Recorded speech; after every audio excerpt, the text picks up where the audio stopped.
Okay, hi everyone. So nice to see you all here. My name is Fredrik and I'm Associate Professor at the Department of Political Science and affiliated with Stockholm Centre Global Governance here at Stockholm University. And I'm delighted to welcome you to today's roundtable on global governance of AI, sustainable and equitable futures, organized by the Stockholm Environment Institute and Stockholm Centre Global Governance. And it's a part of ongoing cooperation between Stockholm Environment Institute and Stockholm University. AI has been one of the most talked about issues in recent years. Its risk, its promises, and its potential to reshape every corner of our society. Today's purpose is twofold: to dive into these big questions about around governing AI responsibly, and to bring together researchers, experts, and practitioners so we don't stay tucked away in our own corners. I should also mention that this event is recorded and streamed live, so feel free to wave at cameras when you stand here. After our roundtable discussion, you're also invited to join us for a mingle reception just one floor below here, where we can continue our conversations. With that, I'm very happy to hand over to our moderator, Marcus Furendal. Marcus is a political theorist at the Department of Political Science and the Institute for Future Studies. His research focuses on the social and ethical impact of AI technology. He has published extensively on global AI governance and the impact of AI on labor markets. So you are basically in excellent hands. Marcus, over to you. Thank you. Very good to see you, all of the people in this room and also the people online. I'm very happy to introduce our distinguished speakers and the panelists of today, and after that I'll say something about the format of the coming 2 hours, and then I'll hand over the word to our speakers. So first off, we will have Professor Jonas Tallberg, Professor of Political Science at Stockholm University and also co-director of the Stockholm Centre on Global Governance. And Jonas leads research on global governance and EU politics with a special focus on the legitimacy, structure and function of international organizations. And he has published widely on questions of institutional legitimacy and the governance of emerging technologies, including AI. And next we have Somya Joshi, Associate Professor of Technology and Governance at Stockholm University and also Head of the AI Task Force at Stockholm Environment Institute. And Somya's work bridges cognitive science, technology design and policy, and she studies how sustainable AI can be governed effectively and brings together scientific rigor and practical policymaking in her research. And finally, our last speaker is Victor Galaz, Associate Professor of Political Science at Stockholm Resilience Center, part of the Stockholm University, and also Program Director of Governance, Technology and Complexity at the Bayer Institute at the Royal Swedish Academy of Sciences. Victor specializes in governance challenges of global scale environmental risks and its interplay with technological change. He has led several interdisciplinary projects and published widely on these topics. He is also the author of the recently published book Dark Machines, which explores how AI, digitalization and automation are reshaping planetary processes. And on the other side of the room we have our 3 panelists. So on the far right, for the audience, we have Owen Gaffney, who's a writer, analyst and expert on global sustainability issues, affiliated with Stockholm Resilience Center, and also he is the Chief Impact Officer at the Nobel Prize Outreach. He is a leading science communicator on Earth system science, planetary boundaries and global sustainability, and has published 2 books and dozens of academic papers on global sustainability policy, and is quite simply an expert at translating complex research into actionable insights. And then we have Maria Nordström, Head of Section at the Digital Government Unit at the Ministry of Finance in the Swedish administration. She holds a PhD in philosophy from KTH Royal Institute of Technology and has worked with national AI policy at the government offices of Sweden, as well as with international AI policy, including negotiations of the AI Act, and also represented Sweden at the negotiations of the AI Convention at the Council of Europe. And finally, Fredrik Heintz, Professor of Computer Science at Linköping University and co-director of WASP, which is the Wallenberg Foundation Initiative for AI Research in Sweden. So apart from actually researching new AI technology and developing autonomous systems, he has also deep expertise in AI governance and has, for instance, served on the Swedish National AI Commission, which published a comprehensive roadmap for AI late last year. So those are our speakers and our panelists. And finally, before handing over the word, I'll just say something about the format. So the first hour will feature 3 presentations from each of the speakers. But after each presentation, we will have a brief comment and reflection from one of the panelists. And at the end of that hour, we'll head over to the panelists, and the speakers get to rest for a while. And they'll begin by giving sort of a short opening statement, and then we'll have a sort of dynamic discussion around a number of questions. And the final part of the online part of this session is a short forward-looking comment from one of the speakers, from each of the speakers again. So approximately 10 minutes or so. And that concludes our live stream part of this event. But for the people in this room, there's also an opportunity at the very end of the session to engage in a Q&A with all of the speakers. So if you have any questions, please save them for the final part of the program. And that, I think, is everything I need to say at this point. So I'm happy to give the floor to Jonas, who will begin by giving his presentation. Great, thank you, Marcus. And thank you all, it's very good to see you here. I will start off this roundtable today by giving you a little bit of a bird's eye view of the current landscape of global governance with respect to artificial intelligence. And what I will be saying comes out of a research project conducted as part of the WASP-HS program. That is the Humanities and Social Sciences variant of the program that is co-directed by Fredrik. And the particular project that we're drawing on here is one that I conducted together with Johannes Geit and together with and Magnus Lundgren as well. Now, the starting point for our research on this topic is, as for this roundtable as a whole, of course, the challenge of AI and the realization that AI presents this technological upheaval with the potential to transform human society. And as Faraj emphasized at the outset here, AI is an area of strategic importance, of competition, of risk. We see this in terms of how AI is likely to affect, or already is affecting, economic competition, how it is likely to affect issues of military security, how as a result of that it is having already geopolitical rivalry implications, and how AI is also speaking to some of classic normative principles that are shared in most societies, such as individual rights, privacy, democracy, and rule of law. Now, this has led states and non-state actors to begin to negotiate a range of international regimes, as we like to call them in political science, to harness the benefits of AI while trying to mitigate the negative consequences of AI. And this will be the focus of my presentation here. I'll basically be asking 2 questions. The first one is more descriptive. What are the key features of these emerging systems of AI governance? And the second one is more explanatory. So what are the factors that are driving what we're seeing today? What are the kind of key forces that are shaping the current landscape of AI governance? And out of that grows the realization or insights into what we might see as challenges and possibilities for global AI governance in the present and also going into the future. But before we delve into these kind of descriptive patterns, what the AI landscape currently looks like, let me start by asking the question, why is global AI governance necessary in the first place? Why can't we just govern AI at the national level and let that be sufficient? After all, it's just a technology, and we could deal with this at the national level, some would argue.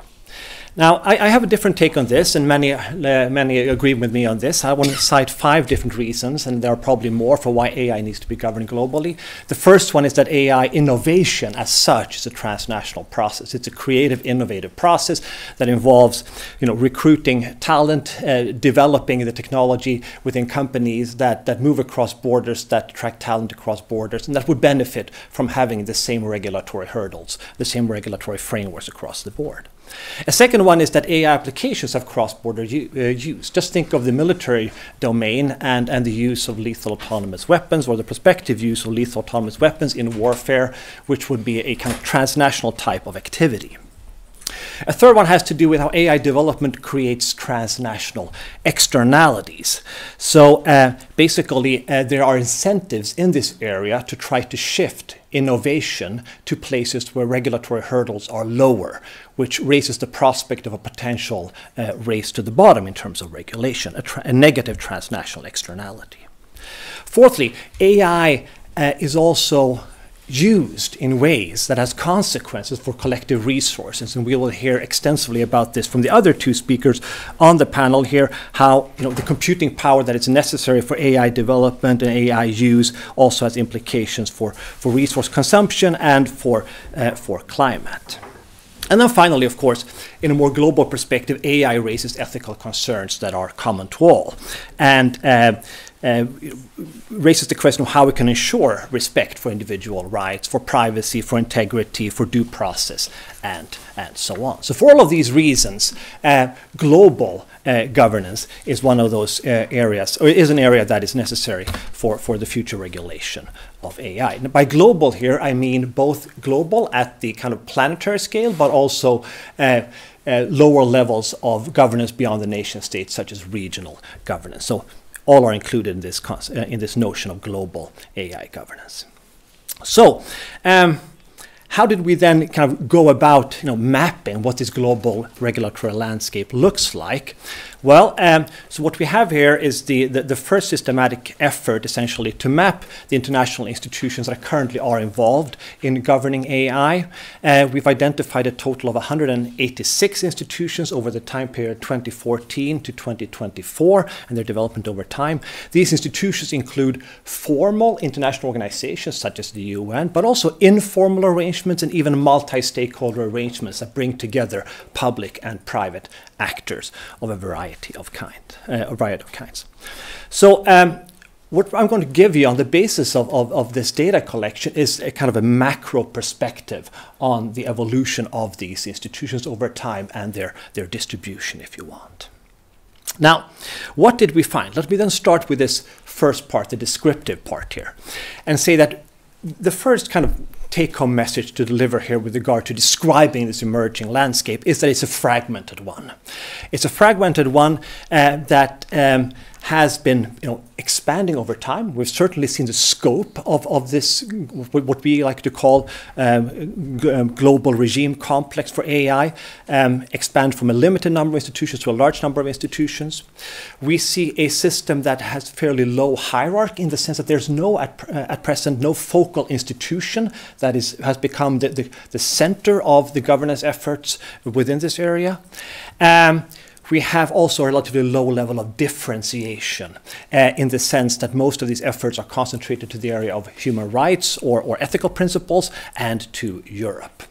And the implications of this are quite far-reaching in the sense that low hierarchy may lead to rule conflicts, as there are multiple rule systems that bump into each other.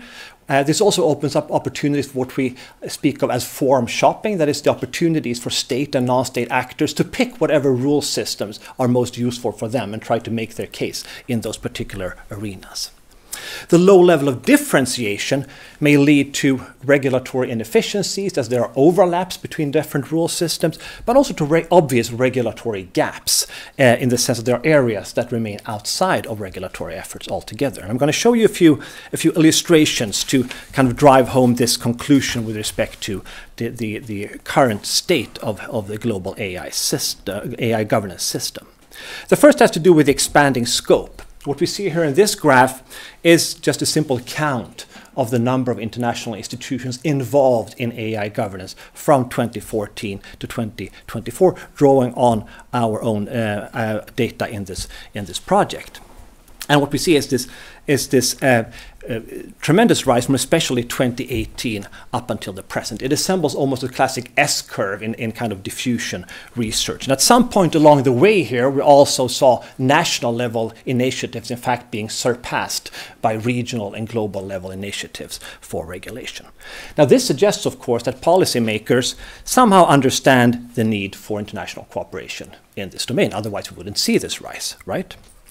So what type of institutions are we seeing? Well, we're seeing primarily institutions that are classic intergovernmental organizations having moved into this area. We're seeing on the left-hand side here, we're seeing regional intergovernmental organizations followed by global international organizations.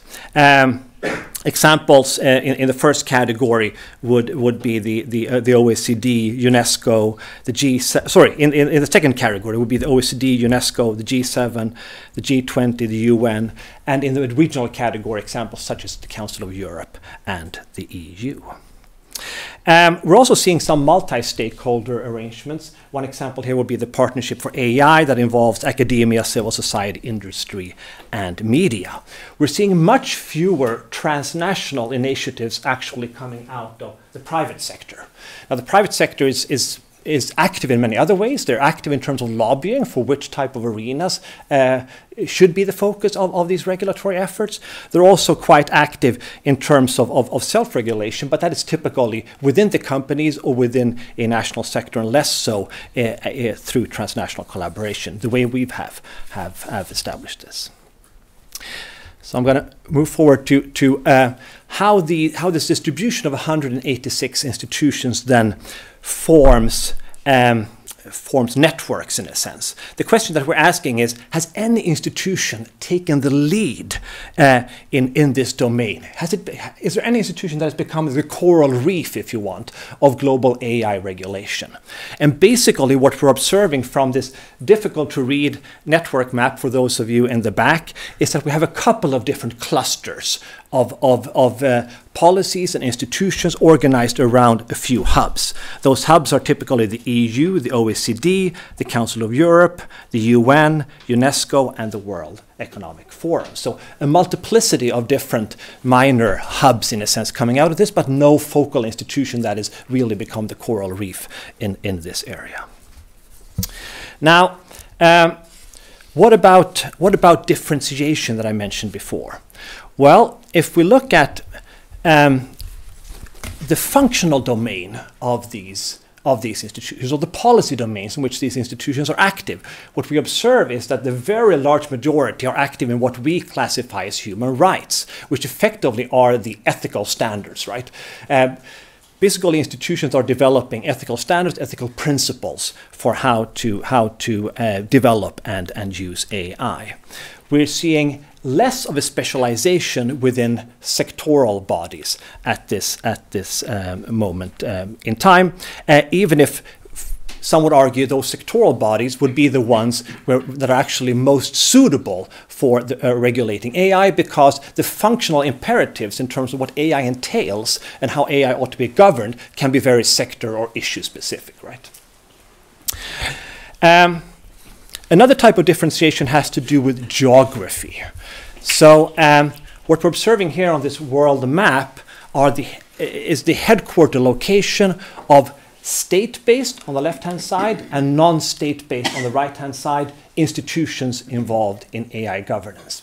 And what you observe here is this high concentration of initiatives that have their headquarters in Europe, with the US basically as the second largest headquarter location.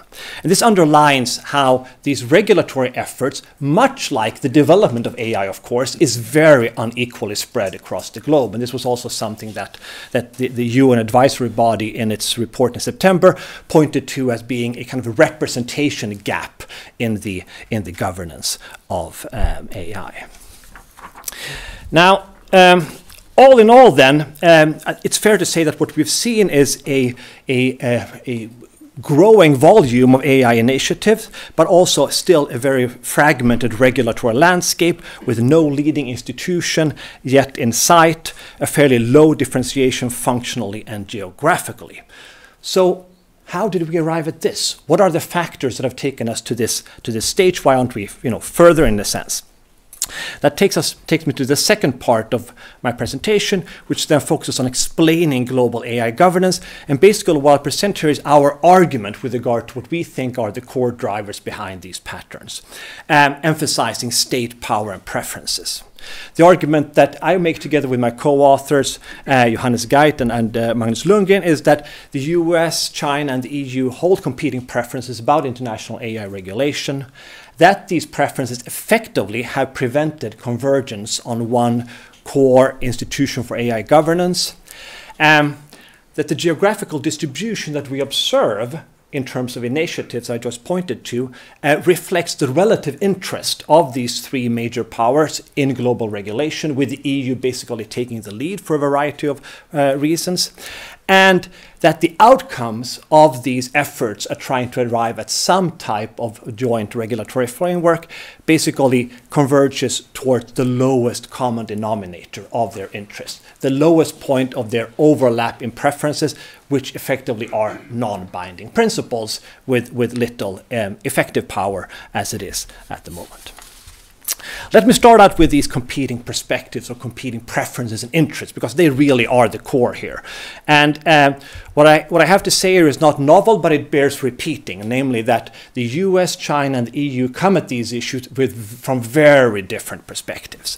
I'm drawing here on Anu Bradford's work, but also work by others in identifying these different models. We have a US market-driven model that really prioritizes innovation in the AI domain.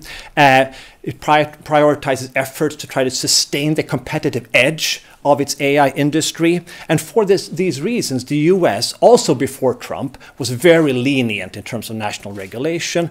The Biden suggestion, or Biden's executive order for AI regulation, was extremely lenient in this area. And what we're seeing in the US at the moment is even less regulation than what was in place before. The Chinese state-driven model, on the other hand, emphasizes the role of AI for two purposes: economic growth. It also has some of the world's leading companies in this area, but also social control, right? Which basically leads China to support some global AI governance, but only as long as it does not constrain, does not limit China's use of AI for economic purposes and especially for repressive purposes.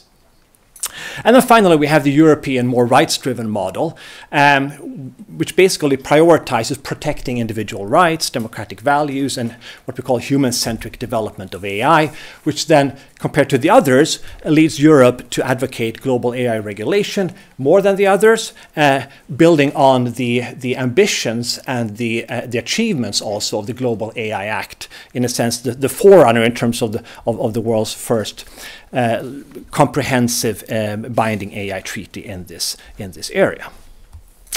Now, what then is the scope for arriving at an agreement given these differences in preferences? Well, that scope is obviously quite limited, and that is also observed if we look at the overlap between these three great AI powers in terms of the initiatives that I showed you before, in terms of being a member of these particular initiatives.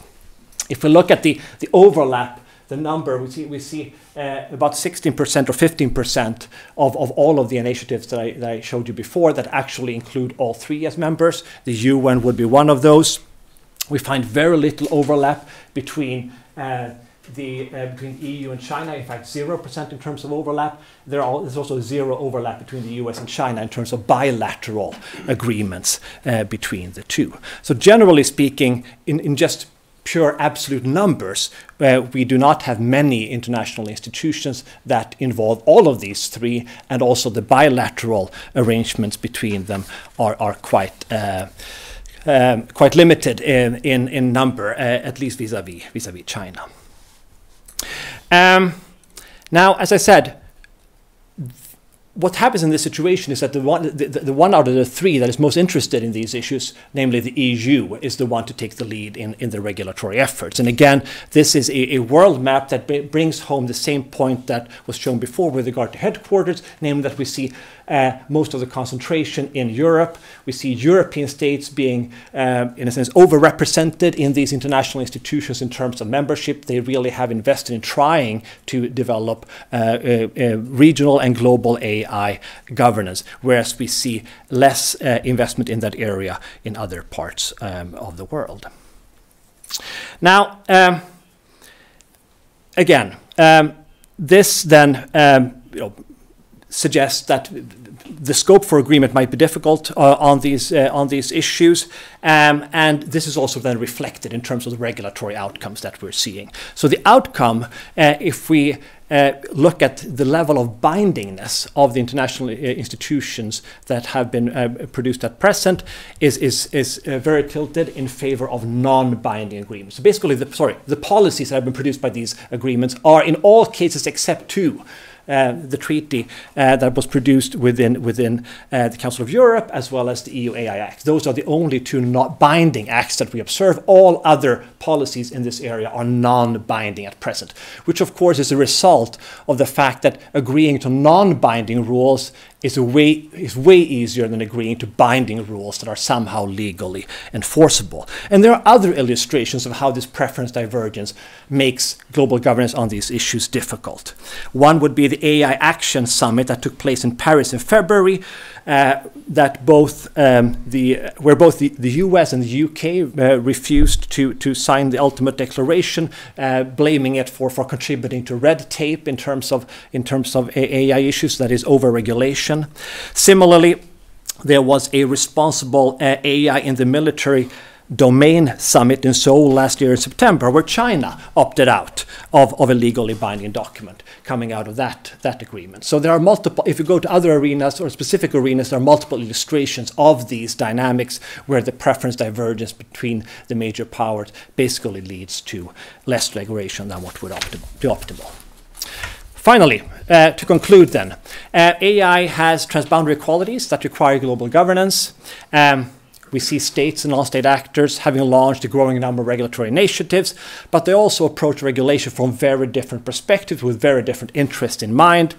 This results in quite a fragmented regulatory landscape and rules that rather tend to reflect the lowest common denominator, or rather principles that reflect the lowest common denominator. And altogether, this presents significant risks of rule conflicts, of governance inefficiencies, of regulatory gaps, and of poor solutions to transnational challenges of AI. Thank you.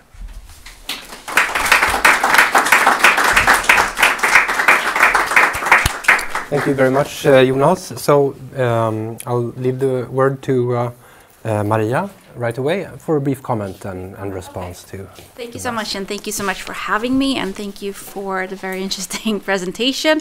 Brief comment. There's lots here, so it's hard to be brief. I will try. First of all, thank you for confirming my sense of there being very many processes going on at the same time. 186 seems fair. I mean, seems accurate. And that would be my sense as well, that there are very many processes that are ongoing, and they are sometimes overlapping and they're sometimes fragmented. And from our perspective, it can be difficult to follow the processes that are going on, because once in a while something new pops up, and just really pops up in your inbox, and suddenly there's a new process that you have to understand and basically cover. But if I say something when it comes to the Council of Europe Convention, for example, which is the process that I know best, I think the US was a very active and constructive part of that negotiation. So the US, Canada, Japan, and several other non-Council of Europe states are observers, which means that they actively participated in the negotiations. And the US also, under the Biden administration, signed the convention. So they signed the treaty, which is really interesting, because that shows that it is possible to find common ground. And during that negotiation, what we kind of came back to was we are trying to agree. We do agree on what? We disagree on how. So I think finding the lowest common denominator, if that is that we can agree on kind of a normative ground, might not be such a bad thing. And then we can have different regulatory regimes. We can have a horizontal approach, the European approach of a horizontal regulation, or we can do sectoral regulation, as long as we try to achieve the same thing of, for example, safeguarding human rights, democracy, and the rule of law. That might not be such a bad thing. So I think it's kind of interesting to comment on the lowest common denominator and the US being lenient, because I think that maybe has shifted and we don't quite see the consequences of that yet. The Global Digital Compact as well is something where it was possible to reach a common ground, and the implementation of that is very much ongoing, and then those negotiations are also very much ongoing. So we'll see where that leads to as well. But lots of interesting things here, and I'm going to stop to make sure that there's plenty of time for others. Thank you. Thank you. We'll hear more from you in a minute during the second hour of this event. And now, instead, we'll listen to Somya Joshi from the Stockholm Environment Institute. And I hope your slides are over here, right? Yeah. Okay, perfect. Great. So, hi everyone. I'm going to be talking about AI in the context of environment today. And I'll take you along 3 different axes or streams, as it were. So the first one is around the materiality of AI, the resource frontiers, how they can be in some ways juxtaposed against the more ethereal or data, cloud, innovation, the words that you hear around AI, which seem to be elsewhere.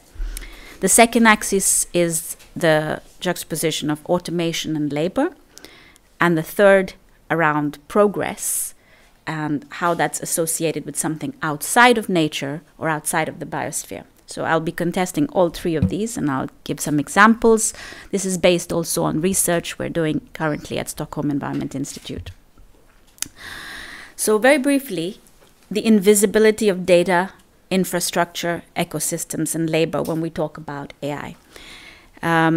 Each of these contributes to how currently AI is being designed, deployed, integrated in every aspect of our lives. And we take a little historical view here. So the picture shows you when first textile mills or the looms were automated, what impacts that had on labor, a manual process that went towards automation, and the immediate sort of assumptions around automation equating progress, which is not what we saw historically. The rewards of this were quite concentrated towards elite groups, and it took hundreds of years for them to percolate down to less privileged areas of society. Another example you see here in the archaeology of the industrial age from Sebastião Salgado's work shows invisible parts of the industrialization process when it came to labor, mechanization, things that were away from the gaze, from the mainstream gaze. Now, moving towards AI, what does that mean? There've been quite a bit of research done on sort of mapping AI's supply chains into the cartography of AI, breaking down all the components and looking at individual footprints when we talk about environmental footprints. And just zooming in a little bit, just if we look at the production of GPUs, or just if we take data centers as an isolated unit, that in itself has an enormous environmental footprint, which we will look at. Whether that has to do with mining for lithium, as we saw in Chile, or turning the gaze towards more energy focus and electricity use. Here you see in the map, this is from the recent report from the International Energy Agency, where the concentration of data centers creates quite heavy demands on national grids, on electricity, and even in cases, individual cases where you talk about, okay, but this is renewable energy or this is green energy being channeled, what is often not discussed is, was this renewable energy going towards decarbonizing the grid, and now it's being rechanneled towards these centers. And already we're seeing areas of energy poverty globally as a result. A similar graph shows estimated use of energy consumption and how this is projected towards 2030. This relates to an ongoing study we're doing with Schneider Electric, which also looks at scenarios between the present day to 2030 and how much energy consumption is going into this AI development. But it's not just energy and carbon. When we talk about energy and carbon, you talk in a global context. But water has very local implications. If we just look today, global water consumption for data centers is approximately 560 billion liters per year. And this is projected by 2030 to be almost double, more than double that. 2/3 of this consumption is associated with primary energy supplies, you can see in the graph. But what is, again, now we talk about invisibility of infrastructures, a lot of that water goes in the manufacturing process of GPUs. And this is what, in more LCA jargon, we talk about as scope 3 impacts of the AI value chain. So a lot of it, as you see in the graph, is going towards manufacturing, cooling, electricity generation, and the primary energy supply associated with AI development. What's worse is that the proposed and existing data centers are being situated in areas of water scarcity. So if you take the global picture, typically where these centers are being located or planned or licensed is areas which are extremely water scarce and prone to droughts. And just like we looked at the cartography of AI as a technology earlier, if you just look very zoomed into just the water, and you can ask the question, where does the water go? Often you are met with examples of how water is used in the cooling process, and then one can counter-argue that in countries like Sweden, this is not the case. It's not used for cooling.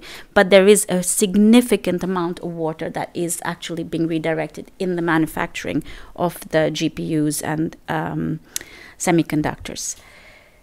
Of course, when we talk about environment, sometimes we, think people and the social dimension is outside of that. We couldn't be more wrong.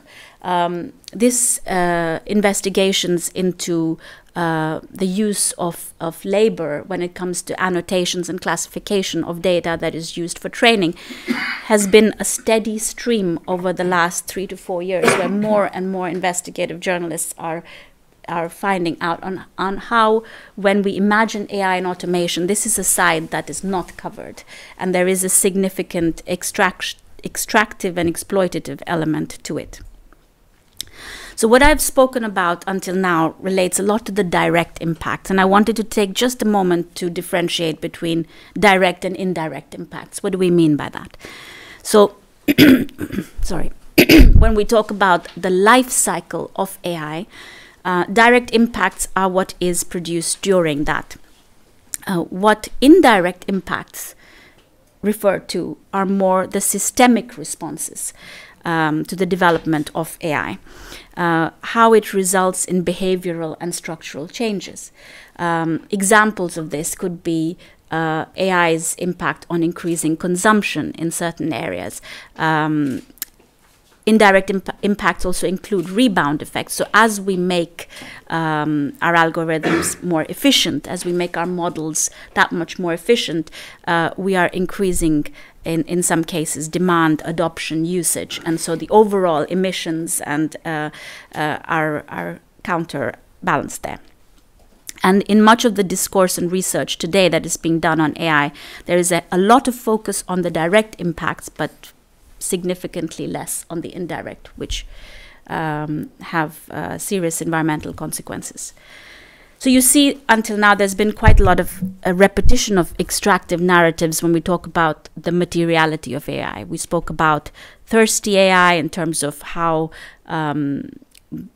all along the value chain of AI development, there is a significant impact on water scarcity, and this is projected to grow, double by 2030. We talked about material grab in terms of energy, data, and how also there can be barriers with relation to entry costs, who can enter into this development process. We talked a little bit about ghost labor in terms of human labor that's used in the annotation of data. And finally, a very important point which links to what Jonas was talking about is around geopolitical risks and dependencies. And I'll come to that when we talk about transboundary risks. I'll come to the questions, but I just wanted to end with this idea of what could we do differently now that we are aware and have significant data on the environmental impact of AI development.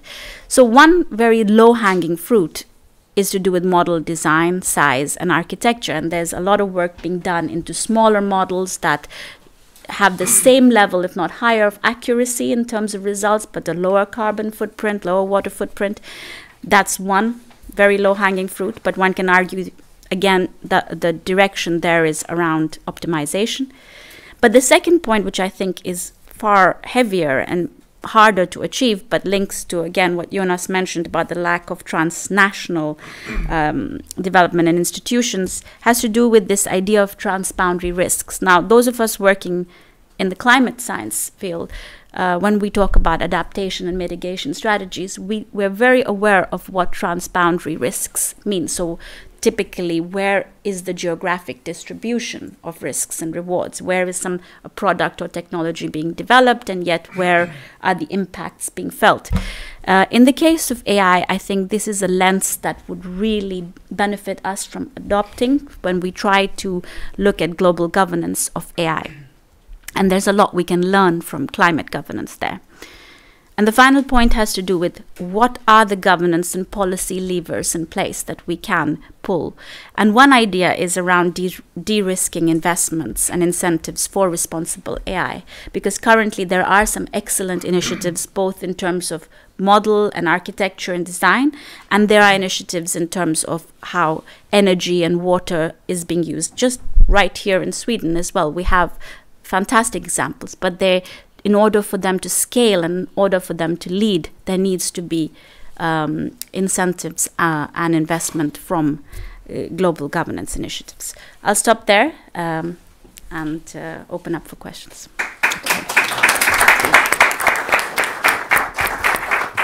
Thank you very much. So this time a brief comment from Owen Gaffney of the Nobel Prize Outreach. Thank you, and thanks, Somya, for a great talk, laying that out. And I really like the framing in terms of the materiality, in terms of the labour side of things as well, and this sort of interconnection between social and environmental systems, and also the progress. I mean, I was struck with the IEA report which you referenced, which came out in March this year, really doing a very big synthesis on the environmental or the energy impacts, particularly of AI.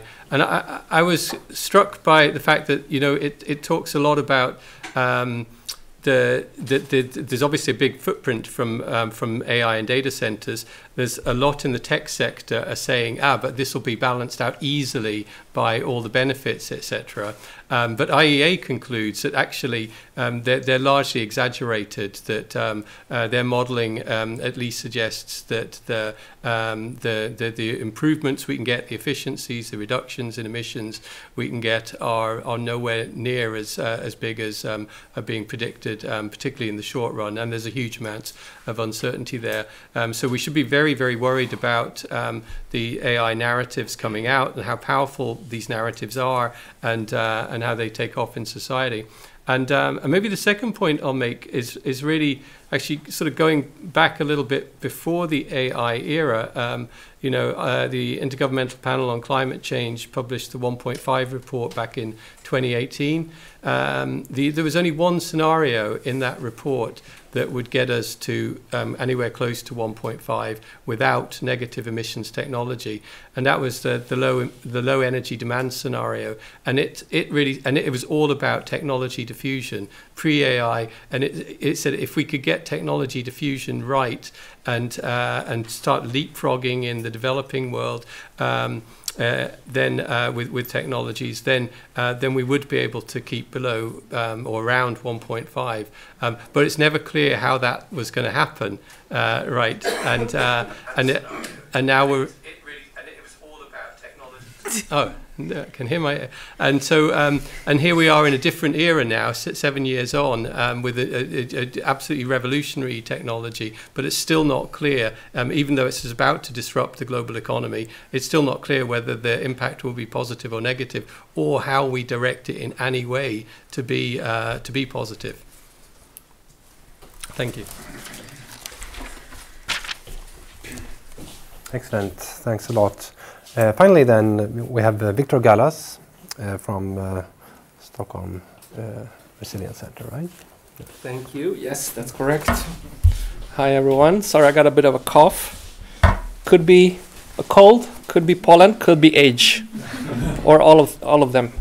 Yeah, so I'm gonna complement a little bit of what has been said already about AI and how to govern AI in an era of climate action and sustainability. And the title is Broad, Deep, and Invisible. And I'm going to explain why. First of all, I mean, this conversation about the impacts of AI for sustainability is quite old. I mean, these are just examples from a couple of articles. I think they're from 2010, 12, 15. So, I mean, this is an old conversation. And I think one of the things that I find intriguing and also a little bit worrying is that they tend to miss the fact that AI and the way we understand AI and the impacts of AI for sustainability needs to acknowledge a couple of things. First of all, the impacts of AI will be quite broad. So like this, essentially no sector that we care about in the climate sciences or sustainability that will not be touched upon by AI.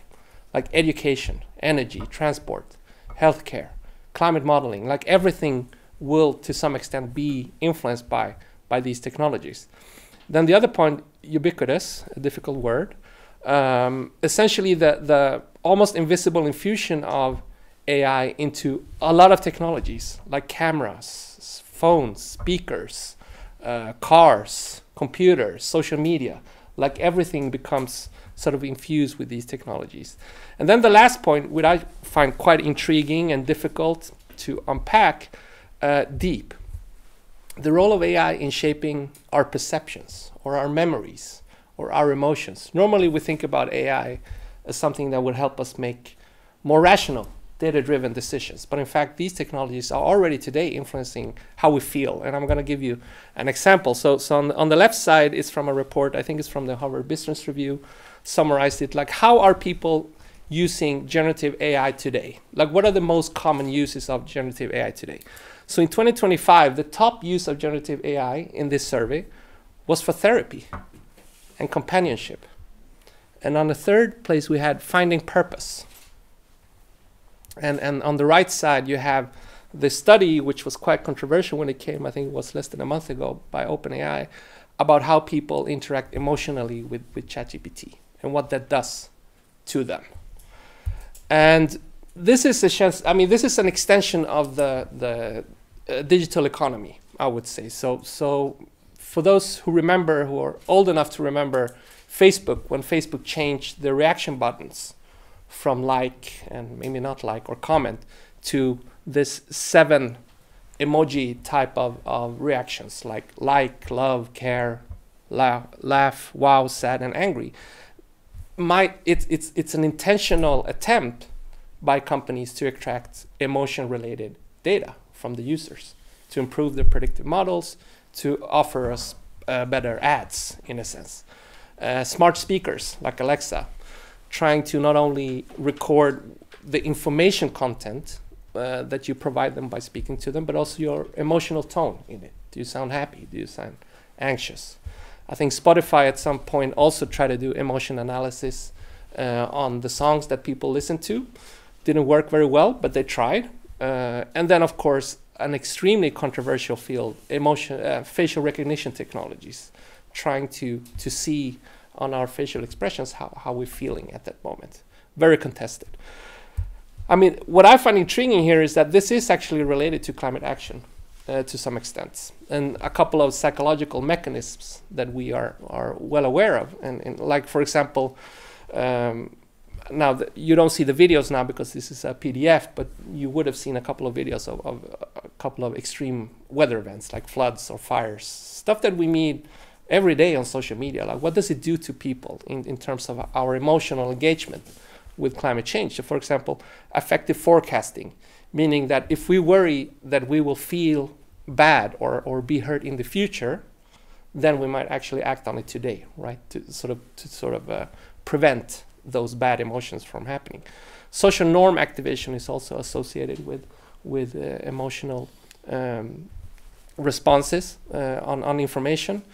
Temporal immediacy, so something that we see on social media that triggers worries or anxiety might feel a crisis to be much closer in time than it would be otherwise. So all these things affect climate action in very vague ways and are now being mediated through AI, recommender systems, and maybe even generative AI with synthetic content in various forms. So that's kind of like the deep aspects of AI that are not the non-rational one. One way that I think I found quite useful, at least for me, to try to unpack the role of AI and what governance needs to do if you want to regulate AI or govern AI in a time of climate crisis, are to acknowledge that AI has three different phases, right? So three different aspects of it. So one is AI as a method, as a scientific method. The other one is AI as a product, consumer product. And the third is AI or AI companies as political actors. And I'm going to go through them very, very quickly. So for example, AI as a scientific method, I think that to me is the most exciting part of AI as a scientist. You can do so many interesting things using deep learning, neural networks, or large language models. So this is just one example, a paper that came out last year. A team used open data and I think it was neural networks to predict extreme flood events in 80 countries, 7 days in advance, with very little data in some context. That's amazing. I mean, these kind of advances are going to change what governance and governments can do to tackle the climate crisis. And I can give you 100 examples of these. But this is AI as a scientific method, which is very different. And this gets mixed up all the time. AI as a consumer product, like recommender systems. On the left side, whenever you read something on the Washington Post, you read an article, and then down in the bottom, you have a recommendation, which is based or on AI of some sort. Microsoft infusing LLMs in all of their services, whether it's Excel or Word or whatever. Operating systems of smartphones also become infused with AI. And of course, that has a material footprint, like you mentioned, Somya. And I think I'm not going to go through this because these numbers change by the month almost in terms of what compute means in terms of energy use, carbon footprint, water use, materials for the GPUs, etc., etc. What is intriguing, again, like you mentioned, Somya, sorry to repeat that, is that we tend to talk about global averages. So like, 2% of energy use in the next years or whatever. Like, we tend to forget that there are harsh local realities behind the numbers. And there's really great reporting, and most of it from the US. But this, of course, happens in many countries, like people suffering from energy poverty, but still governments decide or states decide to build a data center just next door, right? The fact that in one case that a coal power plant that was supposed to be dismantled continues to operate to secure reliable energy to data centers, right? So the local realities of AI, even though 1%, 2% might sound little, don't forget the local realities of that. So that's AI as a consumer product, which is different from AI as a scientific tool. And then we have the third point, which I think is interesting and I think connects a little bit to what Jonas said, maybe as a compliment or whether I'm challenging your analysis. I think there is a case to be made that the way we think about AI governance and the climate impacts of AI governance is to a large extent defined by private companies and not by governments. And I think the most clear example is the US, but it's not just a US phenomenon. I think we see it in other countries too. I think we see it in France. I think to some extent we see it in Sweden, like how much the private sector is dominating key discussions at the moment, which is not, I'm not saying that the private sector should not be there, it's just that we need more voices. And why does that happen? Like, so first of all, we need to understand what is giving big tech companies or big AI companies the kind of influence that they have. So first of all, what Brian Arthur called network effects. Like, the more users you have on your platform that you manage to attract, the better your service becomes, and therefore you attract more users, which makes your models even better, etc., right? And I think those networks effects are sort of concentrating a lot of the influence in the hands of very few companies.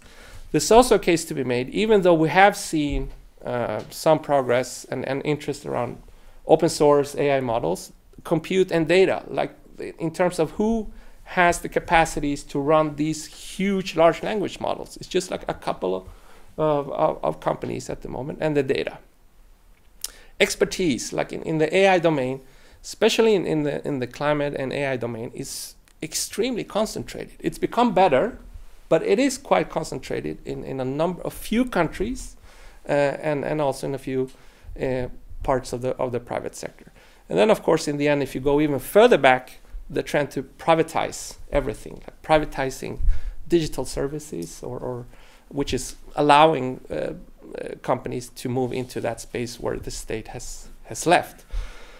How do we see this happening? And I mean, of course, this is in the end, this is an empirical question. I realize it, right? I mean, if we're interested in how this matters and why this matters when we talk about governance, it's like, what are these companies doing? So first of all, securing resources, making sure that they have enough energy and secure energy to continue to develop their services, water, and space, meaning like land area.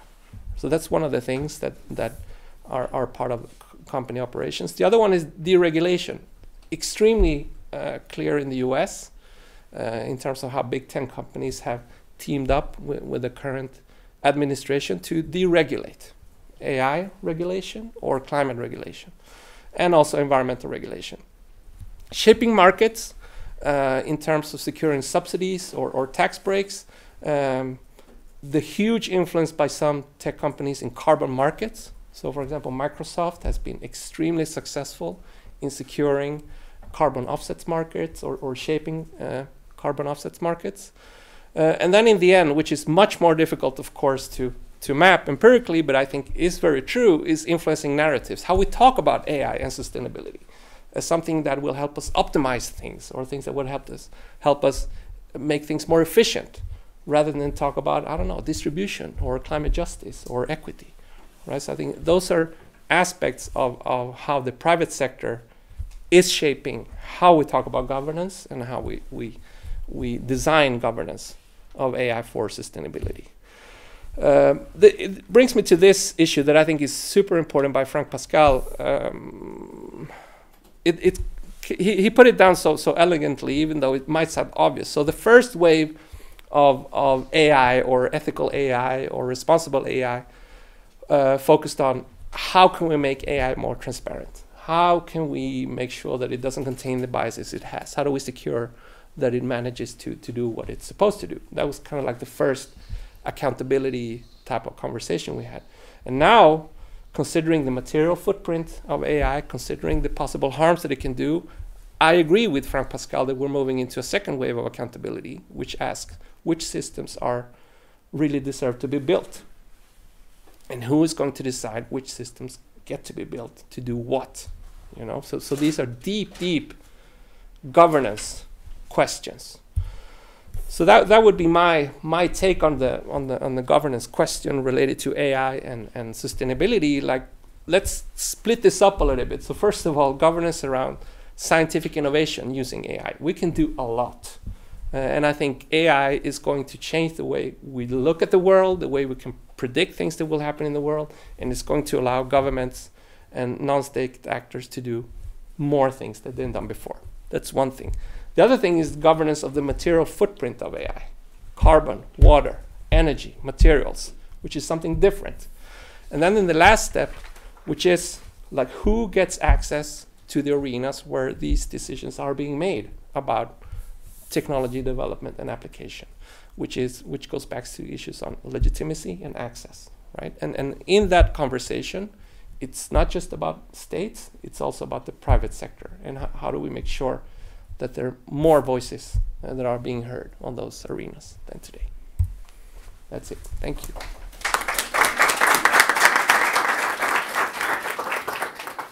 Thanks a lot, Victor. A few comments from Fredrik at Linköping University. Thank you. So actually, I think I will start by answering the question, who decides? I think it's very easy who decides.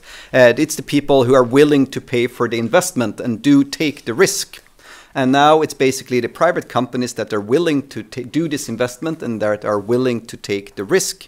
And they do it as long as there is a market for it, which means that we as consumers and individuals can actually influence and impact what products gets developed. But I think to me that the core here is really who is willing to do the investment and who is willing to take the risk.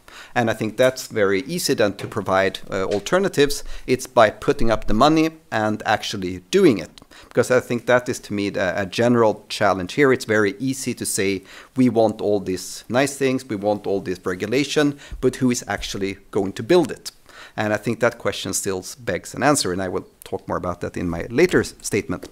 So I think that's one part. But so I think the way for, say, public organizations to take a bigger role is to do more of the actual building of alternatives. And my general statement there is that the best way to build to get the systems you want is to build them yourself. And of course, I would like to see more of that. And then the second comment I wish to make is about this emotional recognition. I think that's a very fascinating topic. And in some sense, I think it's not clear to me whether the problem is that it doesn't work or that it does work. And I think in some sense that's, I think we find it a bit uncomfortable that maybe it actually is possible to recognize our emotions. And I actually think Yuval Harari had an interesting statement that we have always made the assumption that we are the ones that know ourselves the best, but actually that may not be true. It actually might be possible for, say, an external system to have a better understanding of what we actually want or what we actually need better than ourselves. And I think that's a very fascinating statement. And of course, what are the consequences of that? So I think it's a very interesting thing to think more about. And one final comment, I also think this, I mean, I often get asked about what I see the biggest risk of AI. And actually, I would say the biggest risk that I see is really this uneven distribution, because I see AI as a multiplying factor, which means that those that are already very capable and already have resources and so on can really kind of accelerate and multiply their output. And here I think it's very important that we actually make explicit efforts to make sure that as many as possible can benefit from this. And you lifted up this with education, and I think that's one great way to make it more accessible to more people, and also to get people to have a more critical and nuanced perspective on this technology. So I'm very much in favor of this AI for all, and kind of educating society broadly so that people can make informed choices and understand the pros and cons of using these different systems. And hopefully we can also then help alleviate some of these challenges. Thank you. Thank you very much. So that concludes our first hour on the three presentations and the comments, and I would now like to ask our three panelists to make their opening statements that I asked you to prepare in advance. And let's begin with Owen, and then Maria, and then Fredrik. Cool. Thanks.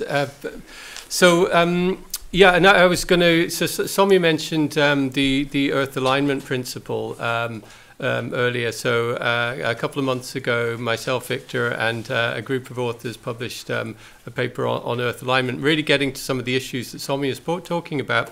That, you know, we often talk about, when we talk about the environment, or when people talk about AI and the environment, it's often talked about in terms of all the positives that that AI can bring. And then when the negatives are talked about, okay, it's data centers mainly, and often not going too far beyond that. And most of the other negatives relate to human rights issues, these kinds of things.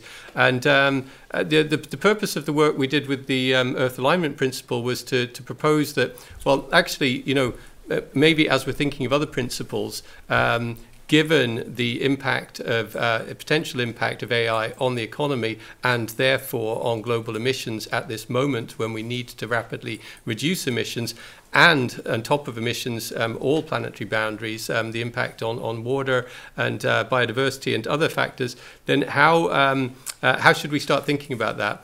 And we concluded from a workshop that which is actually part of the Nobel Prize second summit in DC a few years ago. This was the output of a workshop following that we needed a principle for Earth alignment.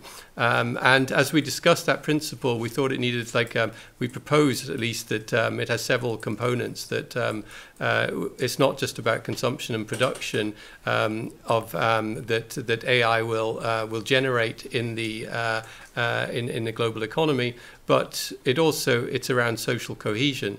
And an important factor of social cohesion is misinformation, disinformation, building trust in the world. And AI clearly has and is going to increasingly have a big role in social cohesion. And really, without strong social cohesion, we're not going to make the kind of progress we need on these global grand challenges, not least climate. And then the third principle within this Earth alignment idea was this principle on power, which you were talking about, really, and not power generation, but in terms of this exponential growth in political power that the companies are going to have, and the countries that are in this winner-takes-all environment we're currently in, they'll have a disproportionate power. I mean, which gets to my biggest worry right now is like you said, Fredrik. It's this fact that Europe is worried about losing out in this race. If Europe's worried about it, then what about Africa, South Asia, South America, that risk losing when it could be a benefit for everybody? I mean, if the benefits of AI were shared properly, then and fairly, this would be many sort of economic development, social progress, etc., could really accelerate in all countries, and we'd avoid that risk. So I'll finish there on that. Perfect. Thank you all. Maria? Thank you. I'm going to go back to the governance, international, global governance, and pretty much to what Jonas talked about, and all these processes that are happening at the same time, and kind of reflect upon what could be the reason for all of this, the reason for the sense of urgency, and why all of these institutions are taking on AI governance. And one of those things that I find interesting is that we're somehow struggling to understand what it is we're trying to govern while we're trying to govern it. And that must be pretty interesting to study from kind of an academic perspective. So what other things are we trying to govern that we don't fully grasp? And I'm gonna say that I don't think we fully understand the implications of AI. We sometimes say it's disruptive. We see that it can change our lives and our societies in various ways, but we don't fully understand all of the implications yet. But we see that there are some risks. We see that there are some benefits. Great. Now, one of the things that I think is driving this sense of urgency is that there's a feeling that we missed out on the governance of the internet.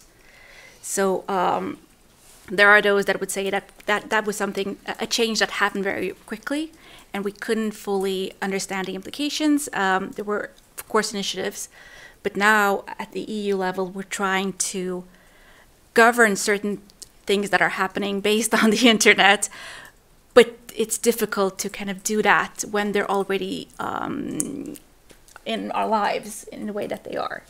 So now the sense of urgency with AI is to try and govern as early as possible, but without fully understanding if we're trying to govern a regulated product or a method or political actors, it's quite difficult to get it right. So even when we have our toolbox of tools, of non-binding agreements, of conventions, of standards and guidelines, but also proper regulation, it's difficult to know which of these tools to use.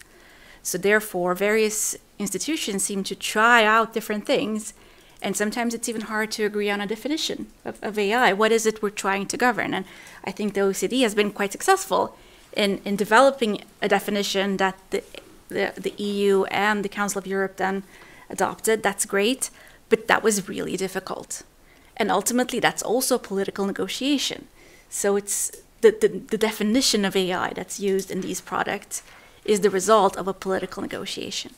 And I think that's important also to take and to reflect upon. So if what it is we're trying to govern, like the technology, the definition of AI should just be a technical definition, right? How hard can it be? Very, very hard. And I think that can partly explain why this is so fragmented. We're not sure what we're trying to do.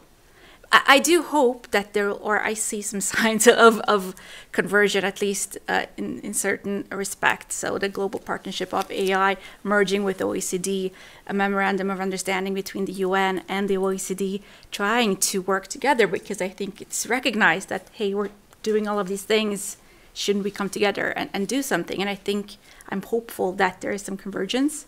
But I also understand the challenge of trying to do global governance of AI, because it's developing so quickly and we don't really fully see what it is yet. Thank you. Thanks a lot. Fredrik? Yes, so I can kind of continue on that, because I think it's so fascinating that we expect things to be known. We're kind of making this assumption that we can actually predict things. And actually, I think we have to do the complete opposite. That instead of trying to, expecting to be able to predict and expecting to do the right thing from the start, I think we need to basically live with the fact that we don't know, and live with the fact that it will be wrong, but that we can correct over time. So I think it's all about how do we increase the rate of change, so that we have to build organization and governance frameworks that are able to change rapidly, rather than trying to make the right decision early on and then, well, now let's maintain this. And I think in my opinion, we need to basically change the focus there to how do we build organizations, framework, and so on that are capable of quickly adapting, but that we don't know what it's going to adapt to, because we don't know exactly what the consequences will be. So I think that's one general thought I find interesting. But then what I wanted to kind of mention here is that no one has talked about enforcement or implementation.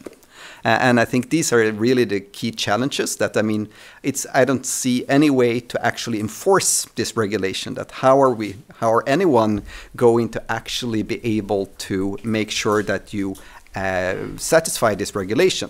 And I think there we run a major risk, but that what will happen is that in countries like Sweden, where we generally really try so hard to live up to the regulation, we will punish ourselves, because we will make it so difficult for us that we basically will not be able to do anything.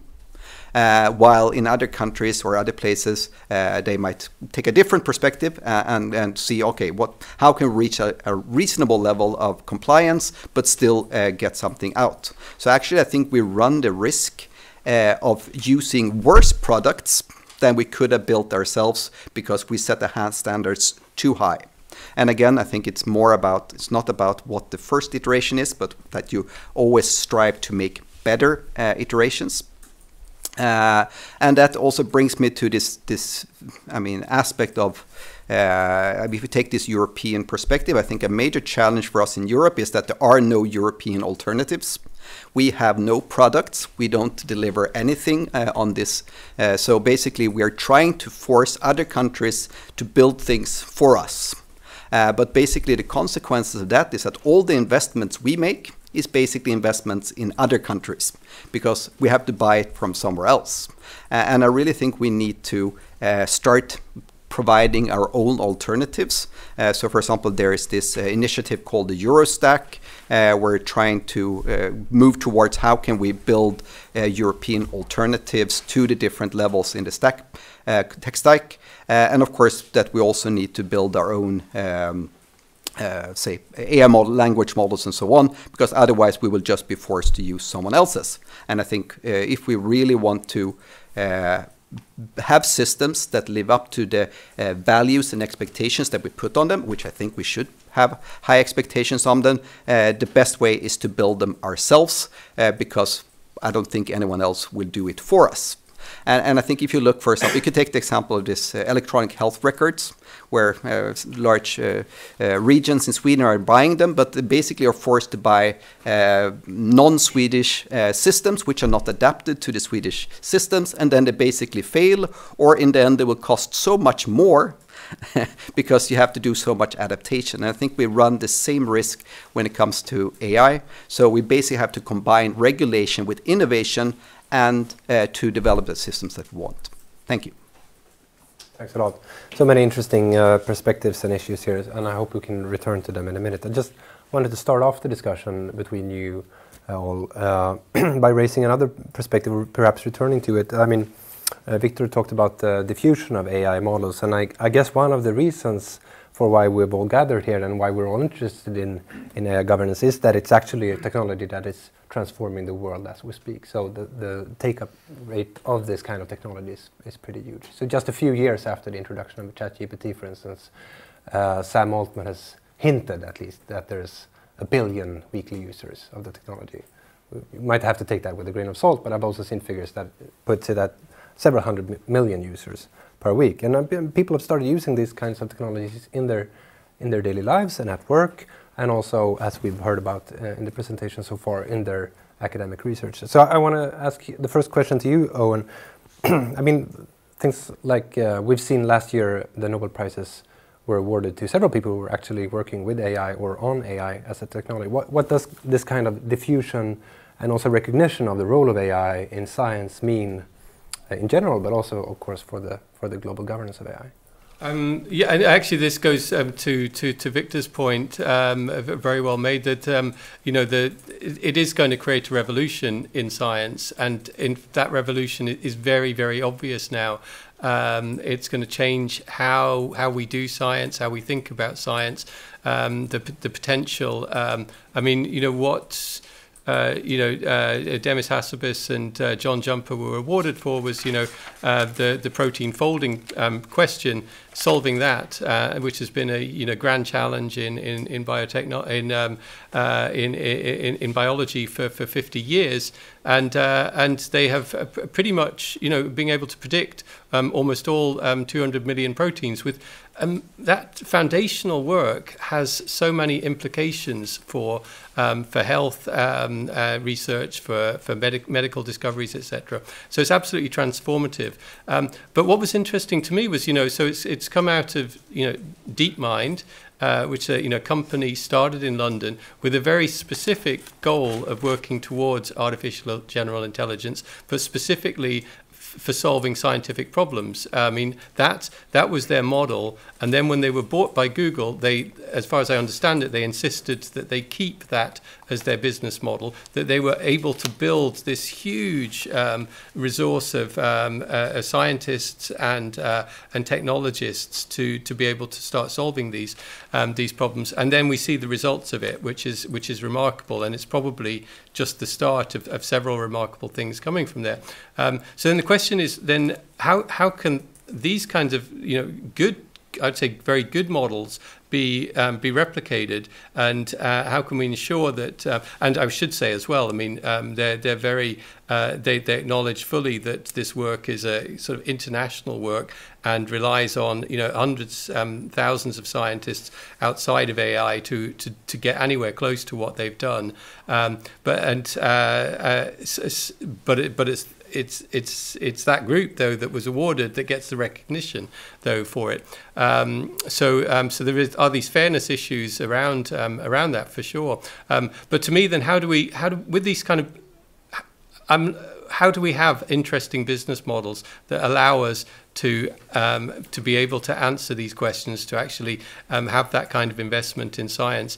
It's not clear to me that that enough is happening in that space. There's not enough of those sort of original deep mind companies forming.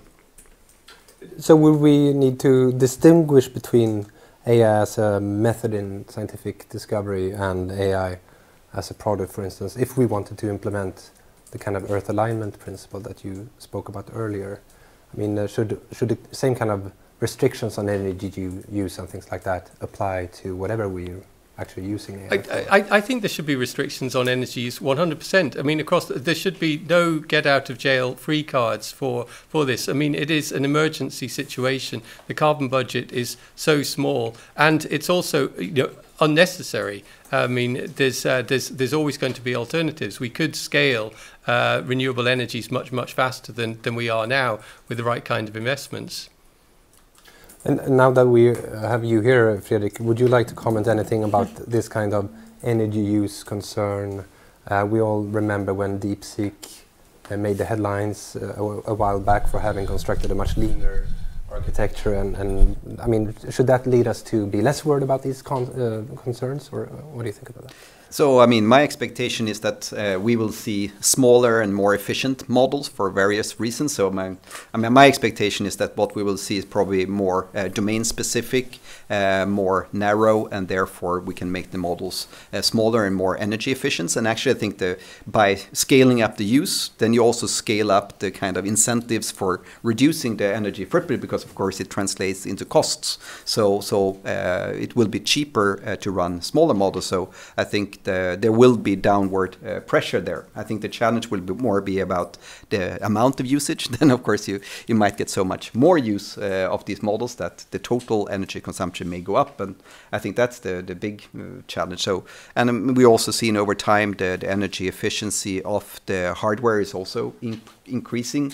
But again, the amount of usage is growing, and I think that's the battle in some sense between making the more energy efficient, but compared to the total number of usages, and whether that which of the two curves wins is, I guess, an open question. Excellent. So shifting in focus a bit, I want to return to what Jonas talked about regarding the global cooperation and governance. And you've already mentioned the Paris Action Summit. I think it's worth pausing for a while and reflecting on the fact that the kind of meeting that started a few years earlier, that is this like the same series as the Paris AI Action Summit, started out as an AI safety-focused summit, right, at the Bletchley Park in the UK. The point of the meeting was to meet to discuss safety issues, and it might be worth mentioning that we haven't talked about AI safety so far today, at least. But so, but then at the Paris Summit, they ditched the focus on safety and instead talked about AI action instead. And I guess you could also look at the incoming Trump presidency and their decision to revoke Biden's executive order on AI, and also their decision to send Vice President Vance to the AI Action Summit with a message of, like, let's ditch these kinds of minimalist approach to regulation. Support the minimalist approach to regulation, remove red tape, and make sure that AI becomes like a driver of growth. I mean, all of these observations that also Jonas talked about, should this lead us to conclude that global cooperation is more difficult in the future, or that there's been a shift in the focus of what we're trying to regulate about? Maria, do you have any views upon this? Any reason to complement the picture that I'm trying to? I do think it's a little too early to tell. As we see the negotiations of the implementation of the global digital compact, it's ongoing, and while there might be a shift, we also see a push for more global governance from other actors. So I'm not sure that we can tell as of now what the change in the U.S. administration will mean for the processes that are happening, what it means for the focus on safety and the safety institutes that popped up. It's also, I would say, pretty hard to tell. As far as I know, the U.S. Safety Institute is still in place. Like it's not. That was one. It was speculated that they were gonna terminate it, but I think it's still there as of now. So I don't know what that tells us. But the UK Institute was renamed to Security. Again, that's also something okay, what does that mean? I don't think we will avoid the questions of safety or security. I think they are inherent in these conversations, where the focus lies and what the shift in the US administration means. I think we'll have to see. It's too early to tell, but what are some of the processes that we should keep a track of? Like you mentioned some of them before. So the implementation of the Global Digital Compact, of course, I think what's happening in the G7 and G20, at the Council of Europe, there are discussions on the next step after the AI treaty. I'm guessing that the US will not be as active as they've been before, and we'll see to which extent they will have an active role in the work at the OECD, for example, where they have contributed. And I think from a very personal perspective, I think we'll miss the US experts because they often brought really good perspectives into the conversations. So from a technical level of the negotiations, I think it's been really appreciated to have US civil servants and US academics and technical experts contributing to the conversations. Probably less so now, but again, I think it's very early to speculate on the implications long term. And I mean, related to this as well, how should we think about smaller countries such as Sweden and their role in this kind of international regulation? I mean, Jonas explained here that we should actually pay most of our attention to the superpowers, the US and the EU and China. What can a country like Sweden do? Fredrik, for instance, you've been working on the AI Commission that I mentioned earlier before. I mean, if we implemented all of your suggestions in the roadmap, if we continued funding the WASP research efforts into this, if Sweden's government makes this a top priority, I mean, will that put us in a position where we can sort of punch above our weight and make an impact on these kinds of discussions? And should we, if we could? What are your thoughts on that? I definitely think we should. But when it comes to, I mean, I actually don't think Sweden is that small. I think we're, I mean, and again, I think it's the same with the EU. We're kind of diminishing ourselves. And I think we actually should be, I actually think we are already punching above our weight.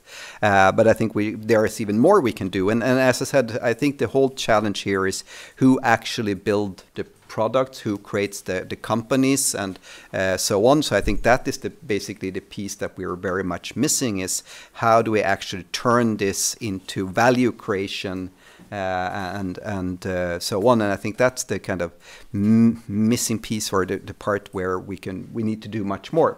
But I definitely think that we are not necessarily a small country. I mean, I was thinking about company because I was thinking about the next thing I was going to say, namely that I think the challenge is that we are an export-dependent country, which means that our companies needs to be globally competitive. Otherwise, they will not have. They will be extinct.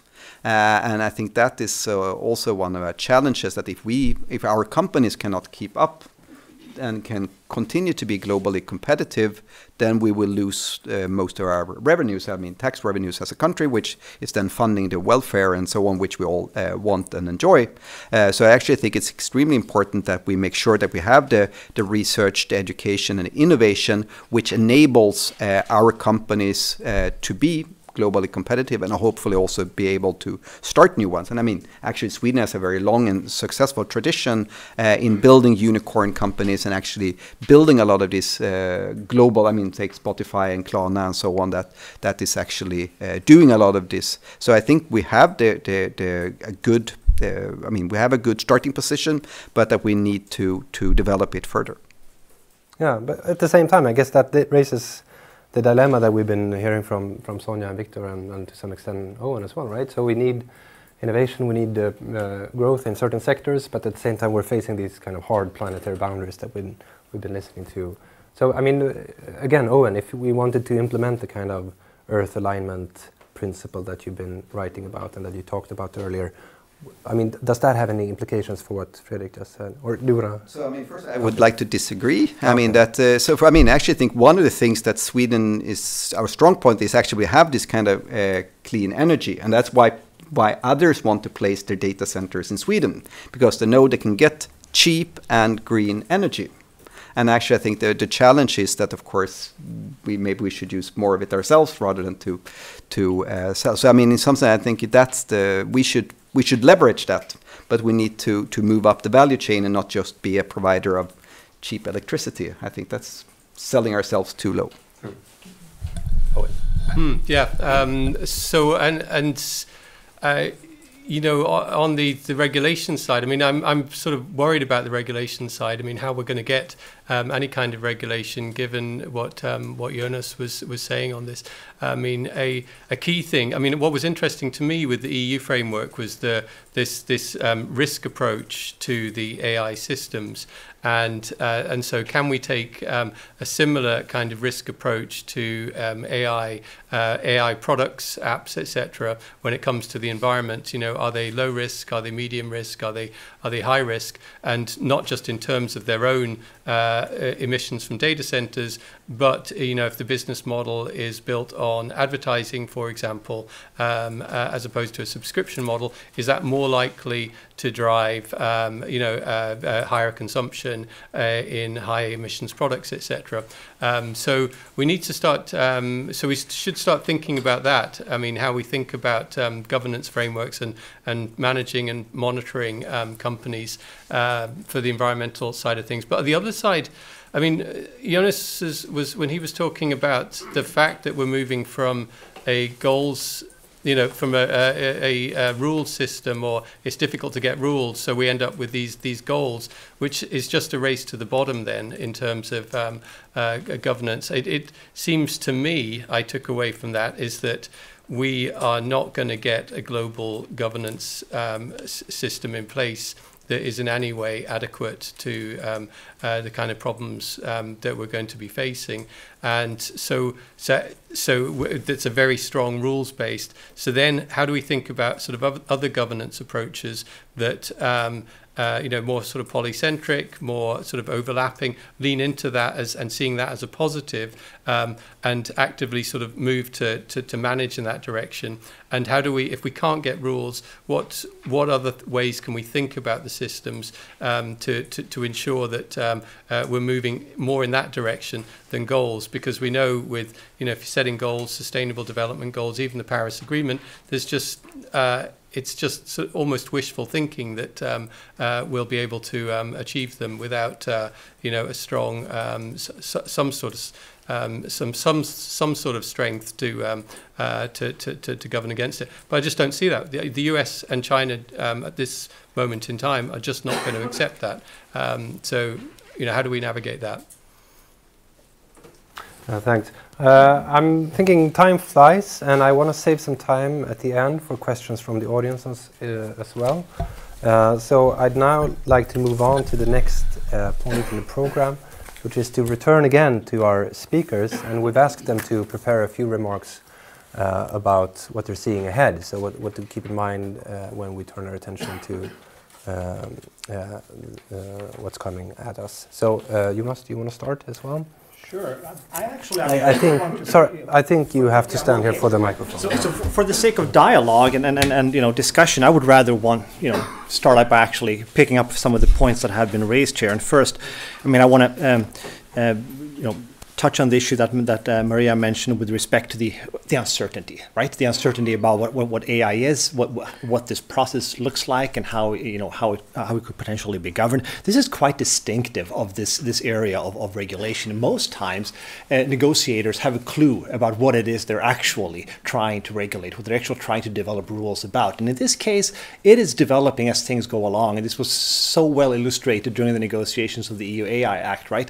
When the large language models came flying in at the 11th hour, and then had to reopen negotiations and trying to find new ways around that. Right.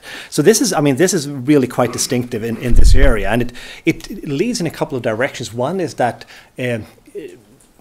negotiators engage in what we political scientists would like to call kind of experimental governance, right? So they basically invent how to regulate, how to develop these structures as they go along. And I think partly that answers to Fredrik's call for structures that are somehow adaptable, right? Because it is this experimentalist mode of governance. It means that they can be transformed as things develop. And I think also the EU AI Act, by way of at least trying to be kind of future-proof in terms of its rules and governance, was aiming at having a structure that could accommodate the development of new types of AI, new applications, and so on, even though it is still being blamed as being a straitjacket.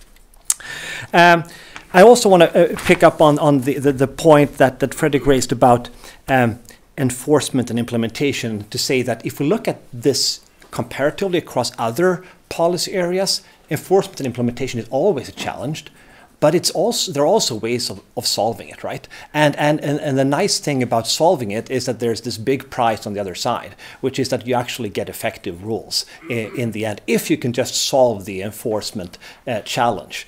And there, I think we have to ask the question, is AI unique compared to, say, other technologies, other products, other methods of producing something? I mean, in other areas, we know we have safety standards. We have standards for how things could be produced. We have required our scientists not to engage in the development of human clones and so on. I mean, there are rules out there, and these are rules that are being enforced, that are being socialized also into the actors in a particular area and so on. So there are ways of dealing with this, and I wonder whether AI is unique. So that's kind of a question that I'm throwing back at you in this respect. And then the last point, again, is I want to pick up on something that Fredrik said, which is we need to combine regulation with innovation. And I think there is this false dichotomy out there, this false narrative that is also present in the Swedish and the European debate on these matters, that either it's regulation or it's innovation. And you hear it a lot right now from the private sector that we need innovation, not regulation. But if you go to what research says on this topic, it basically says that these two go hand in hand. You need a floor of regulation in order to establish rules of the game, so that innovators know what the room for maneuver basically is, so that we have even market conditions and so on. So essentially, the two go hand in hand in that particular respect. Now over to Marx's question about 2035. That's it's far away, but also quite close in time. With an emphasis on it being fairly close in time, just 10 years off, and given the kind of divergence that we're seeing in terms of the basic preferences of the key actors to pull the strings here, I tend to be skeptical with regard to the potential for global regulation, especially some kind of binding, enforceable global regulation. I have difficulty seeing that. If it happens, it would happen on a sectoral basis, where there are strong kind of functional demands in an area for what could be effective regulation for that particular area. But to see it in a more horizontal manner within like a larger framework, for instance, within the UN, I think would be a bit difficult to imagine. It's easier to see these regional or minilateral initiatives, particularly with core states that share basic values. So it was mentioned here by Maria in the discussion that there was some the US and Canada participated in the negotiation of the Council of Europe's treaty or convention, and that signals that there are some value affinities among democracies after all, and there is this big cleavage between the democracies and the autocracies that want to use AI for repressive purposes and for purposes of surveillance that are being outlawed in the democracies, right? So working within these more minilateral regional groupings is a way of bypassing those obstacles and achieving standards that are somehow agreeable within that group, but not among the others. And then final point on that. I tend to think that if we look at this 10 years from now, we're probably going to see something that is along the lines of what Owen described, the polycentric kind of governance structure, by which we mean more or less overlapping regional, global, functional, horizontal initiatives of the kind, in the sense that we pointed to here, but even more strongly so, that there's not going to be this nice architecture that is global, rather these somewhat messy overlaps, perhaps with a leaning towards these regional and or sectoral ones. Thanks.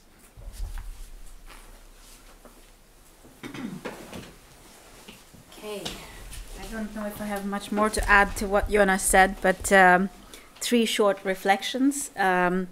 First, related to what Maria said about the speed of change. So in classic governance, what we're struggling with is that the rate of change in the technological development of AI on the one hand, and how policies are made are exactly at loggerheads.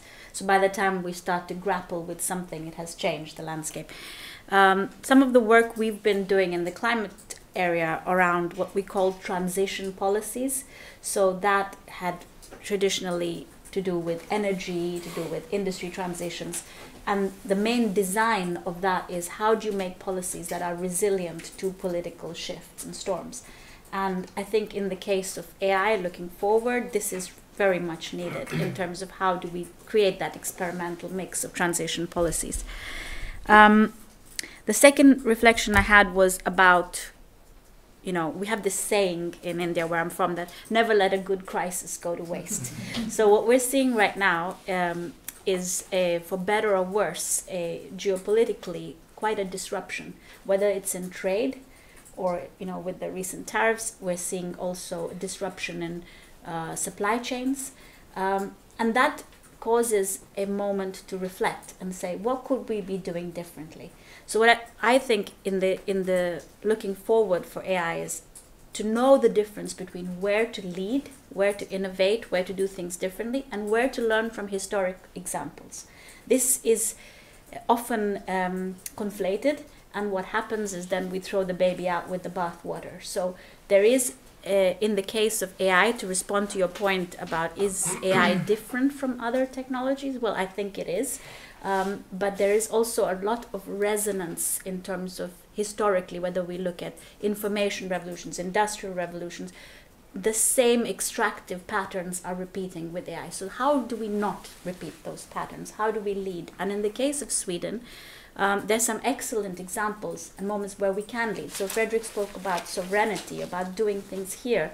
And just recently I'm speaking to Swedish companies who are developing not just stacks in terms of data, but also leveraging the green energy, the grid we have here, and making sure that we find local solutions. So looking forward, that could be something to scale. It's a moment to show leadership and to do things differently.